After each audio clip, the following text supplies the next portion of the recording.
আসসালামু আলাইকুম।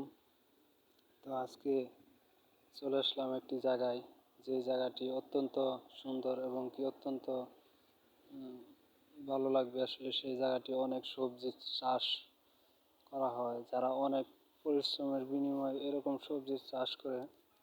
আসলে তাদেরকে ধন্যবাদ না দিলেই নয়, কারণ এরা এতটুকু পরিশ্রম করার পরে যে আমাদের জন্য সবজি চাষ করে, আসলে ওরা অনেকেই একটি খুব সুন্দর একটি কাজ করে। তাছাড়া এই সবজিগুলো এতটাই সুন্দর যা দেখলে মন মুগ্ধকর হয়ে যায়।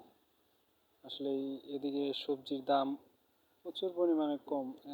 এই কৃষকরা বেশিরভাগই 4 টাকা 5 টাকা, বড় জোর 7 টাকা 8 টাকা কেজি বিক্রি করে। আসলে আপনারা চাইলে এখান থেকে সবজি নিতে পারবেন। তো সবজি নিলে আসলে আসতে হবে শেরপুর। শেরপুর যে চর অঞ্চলগুলো আছে সেগুলোতে আসতে হবে। আর এই আসার পরে এই কৃষকদের সাথে আসলে যোগাযোগ করতে হবে। আসলে ওদের খেতে যাইতে হবে, যাওয়ার পর কিংবা ওদের খেতে না গেলেও চলবে, ওরা উঠাই দিবে। তো আশা করি আপনারা আসবেন।